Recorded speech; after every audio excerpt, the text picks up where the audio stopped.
sir. So, my name is Bill Evers. I'm a research fellow at Stanford University's Hoover Institution. I was a member of the California State Academic Standards Commission in the late 1990s, and again in 2010 when the state considered whether it was going to accept the Common Core standards. I was also an administrator with others of the school system in Iraq in 2003, and I was U.S. Assistant Secretary of Education for Policy in the George W. Bush administration in the years 2007 to 2009. In my family, we hold a particular affection for the state of Ohio. My wife went to high school in Fairborn, and her father was a general in the Air Force, and he was in charge of the transportation system across the country for the U.S. Air Force. So I'm glad to be here in Ohio, for which our family has such strong ties. Now, I thought I'd begin by talking about the national math standards. They're really sloppy and inadequate. Many topics are missing or they're not sufficiently developed. For example, area of a triangle, definition of pi, and most importantly, fluency with representation and conversion of percentages, decimals, and fractions. Now, this topic is considered a gateway to algebra and was identified as one of the most essential topics in math instruction by the President's National Mathematics Advisory Council. And yet it's essentially not there. It's missing from this and not developed in very slight allusions to it. I'll give you another example. The Common Core prescribes that in geometry classes, similar and congruent triangles should not be taught through the Euclidean method that some of you remember. So if you think back in your own minds, you may not use similar and congruent triangles in your work these days, but side, angle, side, angle. This may resonate with you, and you probably could learn this again if you had to. So, but that's not what they're going to do. They have another method, which is experimental and has a terrible track record.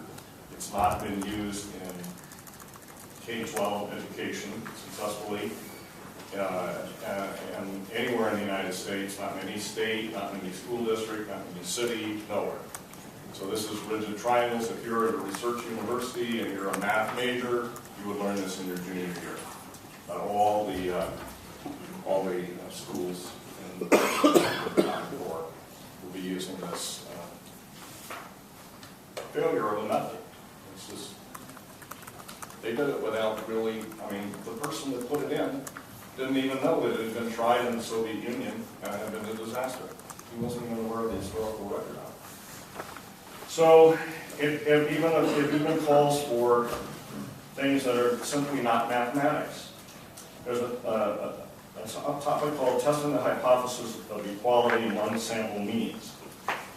And the Common Core prescribes a method that, in the words of Jonathan Goodman, a professor of mathematics at New York University, has no basis whatsoever in statistics. No basis in statistics. Sometimes the Common Core prescribes students having to invent their own algorithms, problem solving. And it often prescribes teaching and learning multiple strategies, which is a confusing approach for students. Now, in the top performing countries of the world, those students and the teachers try to have Algebra 1 in 8th grade. So if you look at the high-performing countries, they are into Algebra 1 in 8th grade, and by the end of 9th grade, they've got Algebra 1 in geometry under their belts. Common Core retreats from this. It has Algebra 1 in 9th grade. So any student, this is the basis of the test, the national testing. It's Algebra 1 in 9th grade. So even though this has been the goal in math reform for the last decade, it's being given up. It was a central goal of the National Map Panel that I referred to earlier.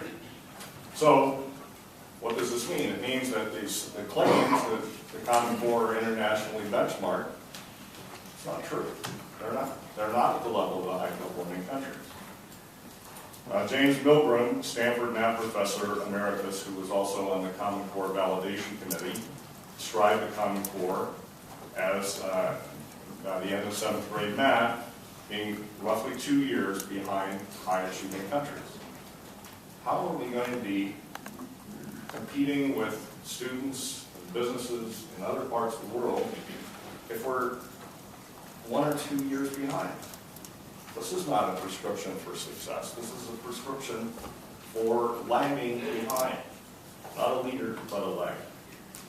Here's what Professor William McCollum of the University of Arizona, one of the 3 writers of the Common Core standards, the only mathematician among them, said about the Common Core math. The overall standards are not high, this is a quote, not high, certainly not in comparison with other nations, including East Asia, where math education excelled. So I was there in the room when he said this to a joint conference of professional research mathematicians. There is no reason in principle, if Ohio or some other state wants to go beyond the Common Core, why Ohio couldn't create better standards in Common Core and have them certified by Ohio's colleges and universities. A quick but careful fix could be done by taking Ohio's old standards and standards from one of the high-quality standards from other states, such as Massachusetts or Indiana or California, and blending those. Massachusetts' standards are not under copyright, for example, and California readily grants free permission for use for non-commercial purposes.